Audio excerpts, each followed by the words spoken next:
Good morning, afternoon, evening or night, whenever you're watching this, welcome. This is part 3 in an informal series of videos, joined not really by theme, but by being filmed on the same holiday.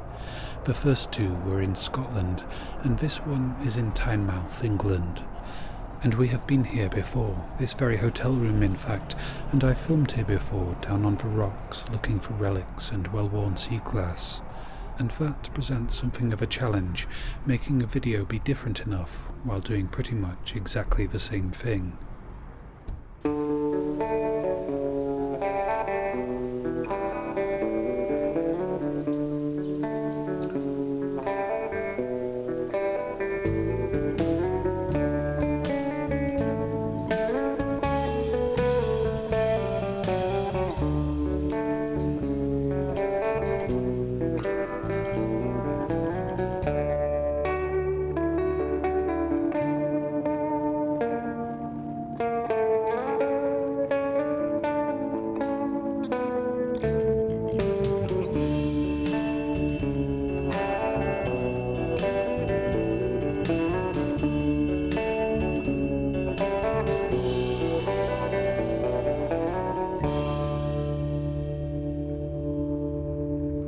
So, in this video I'm starting out on a different beach, a different and much smaller bay, one that shares those massive piers out there with the mouth of the River Tyne.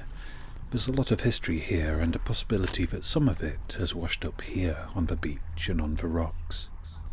There's the slightest, slimmest of chances of Roman finds from Newcastle, Iron Age and Dark Ages and medieval and Viking things from that promontory of rock. Of course, probably all that I will find will be 19th and 20th and 21st century rubbish, once thrown into the River Tyne and polished by the action of water and time into something that now I might quite like sea glass. I've been here a few minutes now, and I've already found this little lot. There seems to be quite a lot of it on this pebbly beach, and I have a craft project in mind that I've been thinking about for ages, a tricky one that may well take a fair few attempts to get right, and each attempt will need some nicely rounded sea glass.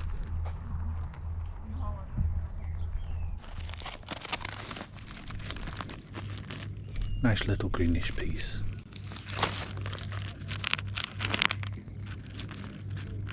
A tiny piece of aqua blue. I'll also be picking up some little pebbles for another craft project. The variety of stones here makes them appealing. The small pebbles at home are mostly just grey.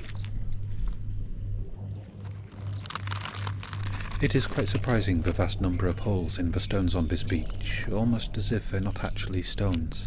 And there is some coal, some concrete, some old brick, but a lot of it is stone. Not just soft stones like limestone, there's flints and breccias and other things. And there is a lot of limestone too. The outcrop on which the priory and castle are built is magnesian limestone.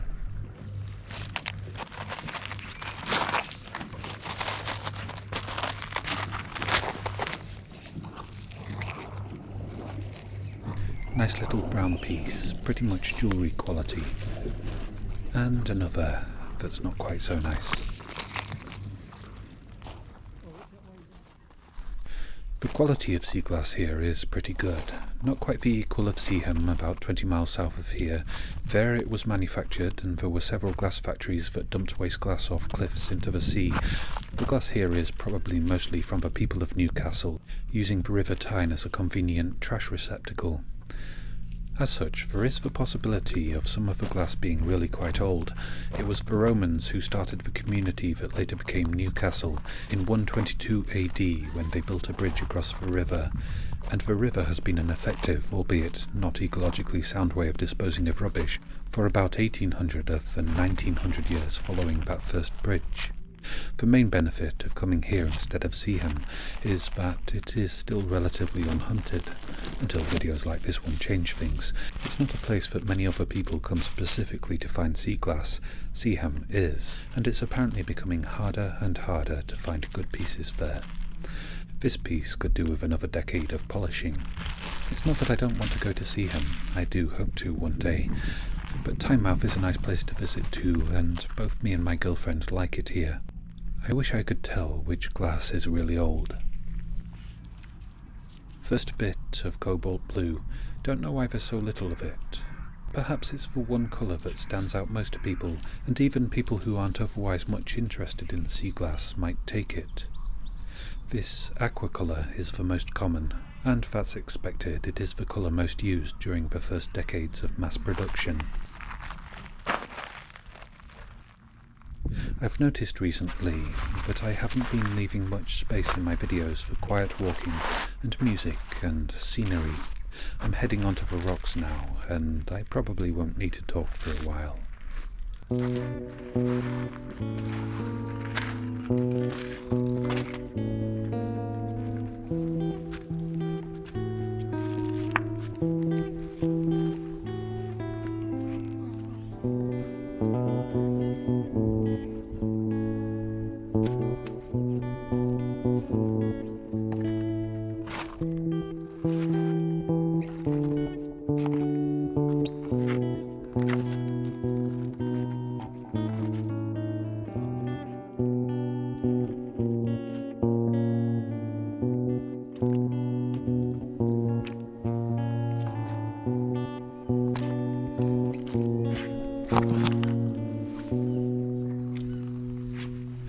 Now that is a thing of considerable beauty, if you're an aficionado of rusty things like I am.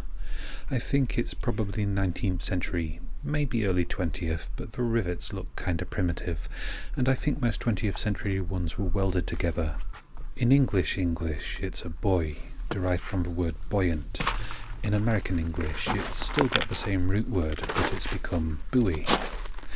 Wonder if it could possibly predate the piers, which my phone says was started in 1854, finally completed in 1895, quite badly destroyed by a storm in 1897, and rebuilt in 1909 by the same John Wolfe Barry, who designed and oversaw the construction of a world-famous Tower Bridge in London.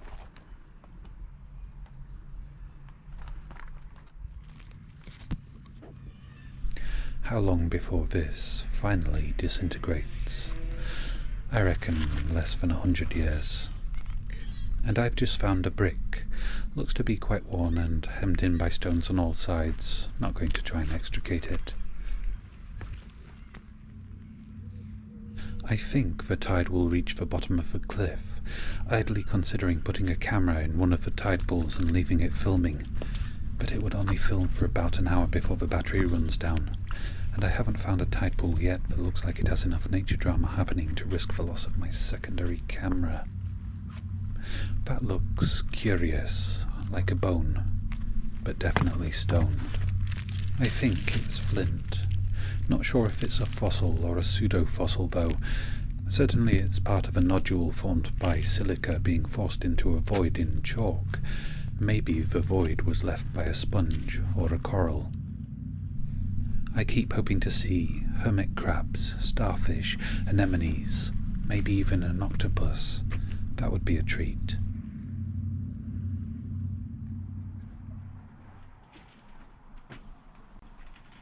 A perfectly formed little hagstone, and there's such a lot of mythology around such a commonly occurring thing. I particularly like the Slavic tradition that holds that they are the homes of a Korinyi bog, spirits that protect chickens, mostly from the other spirit creature that supposedly guards the chickens too, but occasionally plucks the feathers of hens it doesn't like, the Kikimora. And my goodness, isn't that tree stump just slightly reminiscent of a rather different version of a Kikimora seen in the Netflix show The Witcher? Looks like there's an interesting piece of sea glass in that corner. Let's see if I can reach it. Quite a rare shade of blue glass. Not the finest well-worn piece, but I'm going to take it. Could polish it up with my Dremel. Thought that was plastic. I don't think it is. It feels like cotton. Don't think there's anything else of interest in here.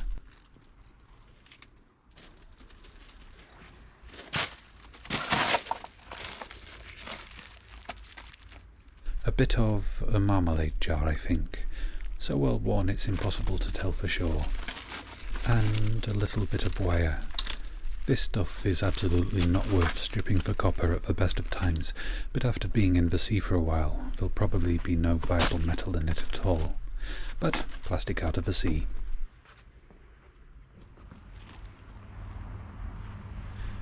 In 1545, King Henry VIII had a fort built on this headland to protect his naval fleet as it amassed in the Tyne, preparing to invade Scotland.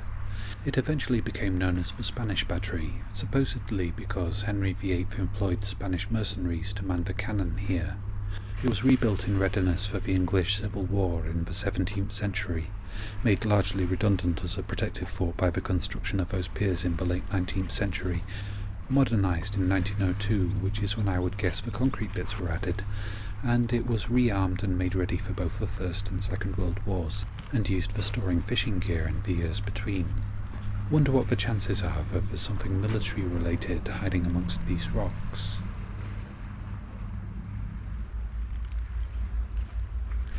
I didn't make it all the way around the headland this visit. Perhaps I'll have to come again. This beach lark is towards the end of a tiring day, and as I get more and more tired, I trust my footing less. I've had a few minor slips on these rocks so far. Don't really want to fall, so back to the beach. Wow, that sky. I think it's going to be a truly beautiful sunset soon, and I don't think my girlfriend will mind too much that she's currently in the film. From this distance, she's a dark shape next to my smaller dark rucksack. The rocks on the other headland aren't quite so covered in barnacles and limpets. It's much harder to navigate. Really would prefer to be able to say that no animals were harmed in the making of this video.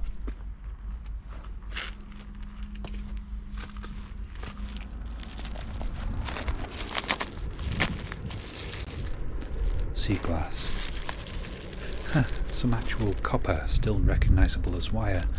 Can't have been in the sea for very long. Salt water eats copper. So, the sand, how much of it is worn down glass? Of the smaller pebbles, the sea glass accounts for maybe 1 or 2%. Is that at all indicative of how much would be in this? I can't actually tell if any of this was once part of a man-made glass item, but it probably is.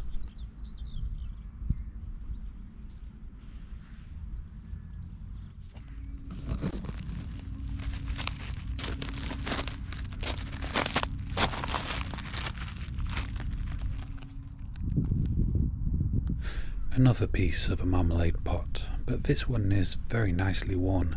Enigmatic jewellery piece, maybe. Is that? Yes, a piece of clay pipe stem. Nicely worn, again, could be used in jewellery. And is that another piece? No, it's a bone, I think, of a seabird. I was too engrossed in the search for glass to notice the huge cargo ship coming out of the sea and heading upriver. Not huge, and certainly nowhere near the largest ship that has ever navigated the Tyne, but still very, very big, large enough to carry a fleet of buses.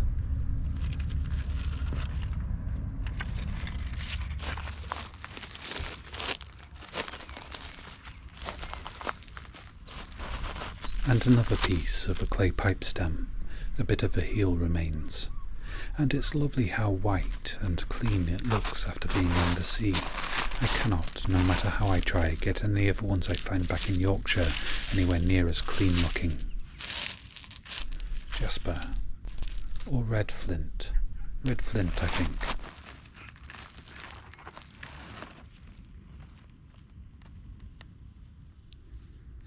I've just found this, flinty on the outside, hollow on the inside, fossil of something, and I used to know what it was a fossil of. Memories hide and fade and sometimes disappear altogether. Do feel free to remind me. Birdsong, not just the seagull, there's others in the mix.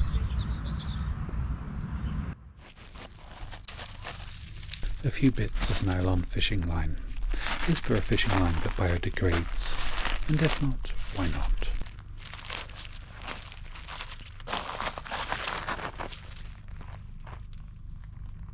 A nice piece, light blue. And just before putting the camera on, I found another piece of pipe stem.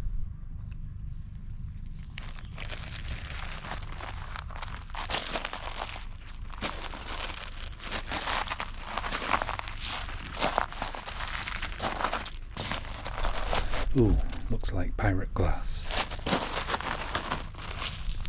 Yes, not actually definitely pirate-owned or drank from bottle glass, but most likely from a couple of 100 years ago. Very dark glass, made with additives to make it strong and able to survive rough sea voyages. Would need a very strong light source to see through it.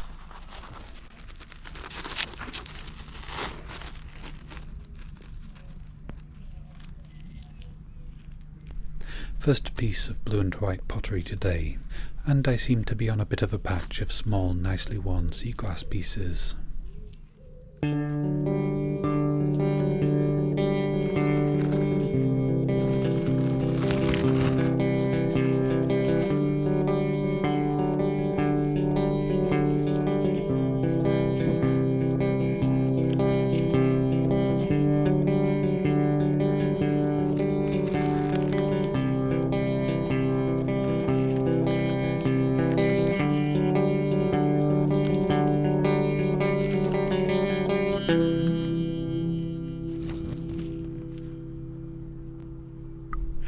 The sunset is heading off in that direction, and it's not really going to be visible in this enclosed little bay. Nice to see the sandstone glow though before we go. And to hear the bird song.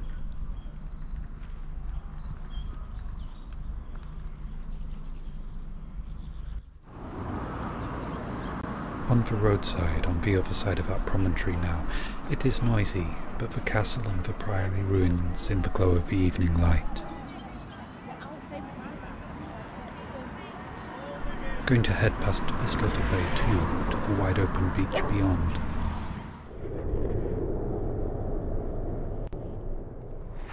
Seen parts of a fort, ruins of a castle and priory, and now a brand new castle. A fine example.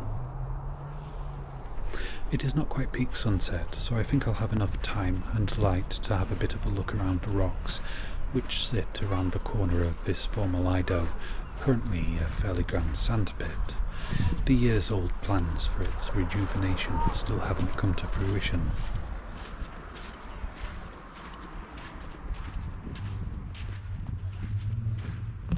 Now, where will the sea glass be?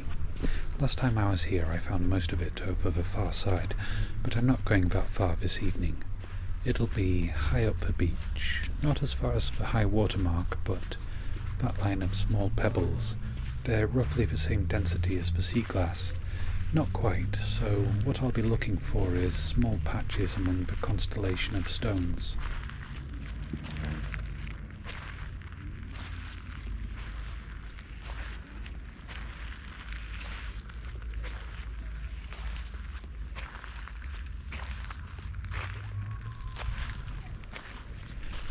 That's not great.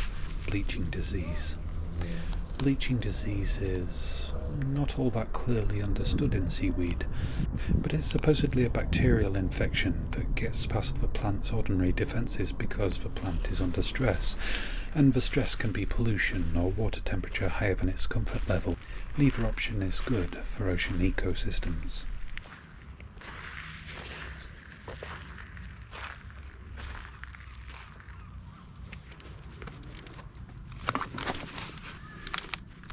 Not sure if this is pottery or glass. Pretty sure it's not plastic. That is, though. Wonder if that works. A plastic tropical fish is a fishing lure for North Sea fish. Prettiest plastic piece I found today. That might be the brightest plastic. I think I sort of approve. If you have to make fishing line from nylon, then make it easy to find and remove. Now that thing. Nah. Not really interesting enough to warrant the effort needed to extract it. And it's sunset time.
A brief roundup time. It was quite nice to go back to Tynemouth. It is a lovely little seaside town and I do love seeing the sea, though it was a little sad in parts because the pandemic was still raging with Delta variant and that area was suffering through a large spike in cases. That was almost a year ago, so though things are still quite difficult almost everywhere, I'm hopeful that things there might have recovered a bit. The finds.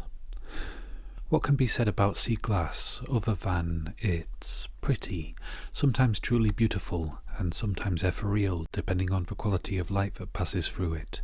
This light box doesn't really show the glass at its best, but it is a light source shining through the glass, and that should give some idea of the craft project I have in mind.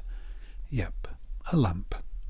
But not just a lampshade studded with glass, nor a vintage jar full of sea glass mixed with LED lights, though that does look pretty good. No, the thing I want to attempt is difficult, and it could look terrible, or really good, or somewhere in between.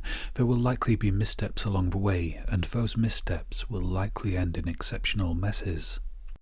I want the sea glass pieces to become the scales of a dragon's head, a transparent 3D epoxy resin cast model of a dragon's head, with these glass pieces seamlessly integrated into the skin, not just stuck on, and then lit from inside by LEDs with their light diffused as evenly as possible throughout the model. It's probably a much harder project than the hatchet restoration I'm currently doing, with its handle made out of 665 layers of thin wood veneer. Harder than the Mobius strip project with added snails that I hope to cast in brass using wax, plaster and a small home forge. I should probably start my planned craft channel with easier projects, a simple model perhaps. And that's where the little pebbles I picked up come in. What could be simpler than a model of a kingfisher mid-dive catching a fish? That's one thing I fancy making. I don't know quite how yet though. I don't make things simple for myself, there's not much fun for me in that, but with making things really hard, I make things really slowly, and I have a tendency of having new ideas that eclipse older ones, so I need to be held accountable, which is, I guess, why I just listed some of my projects. I might not get all of them done, because frankly some of them might be beyond my capabilities, but do feel free to bug me about them. Or give some ideas and advice on how some of them could be done, or suggest craft projects you'd like to see me make, the harder, more complex, the better. I do read every comment, though I sadly haven't got the social energy or the time to answer them all anymore. 2 little fossils and a very small amount of copper rounds out the finds. So now, the thanks. A big thank you to the kind people who have donated through Ko-fi and through my Amazon wish lists. Without such kindness, I wouldn't have the materials or kit to try half of the video things that I want to try. A big thank you to Alison Webster, who sent a gift to my friends Caroline and Phil of Let's Go With the Johnsons, and included a gift in that parcel for me. When I saw them last week, they passed it on to me. The first part of the gift is a lovely bottle containing genuine Vermont maple syrup, which I'm very much looking forward to trying. I think it will be quite a lot better than most of the maple syrups available in UK supermarkets. I will have to try and make some American-style pancakes for it to go with. The other part of the gift was a glass insulator. It is a Hemingway No. 40, mass-produced between 1910 and 1921, and one of the most common vintage insulators in the US. But here in the UK, this is a rarity. We do of course have electrical insulators, but ours are made of glazed ceramic or vulcanized rubber. I will probably incur vehement disagreement from some of the UK insulator collectors when I say that I think this is far more beautiful than most UK ones. It's not that I don't appreciate UK insulators, my knowledge and appreciation of them is slowly growing, but this one is a marvellous colour and a playground for light. Thank you so much, Alison. This was a very kind gift and I love it. Finally, thank you to everyone who has watched, liked, disliked, commented, shared my videos. It all helps. I do hope that you've enjoyed this video. If you have, and if you'd like to, then any show of appreciation is very much appreciated. I hope that you're all keeping safe and well, looking after yourself and loved ones as best you can. Thank you all very much for watching, and for now, goodbye.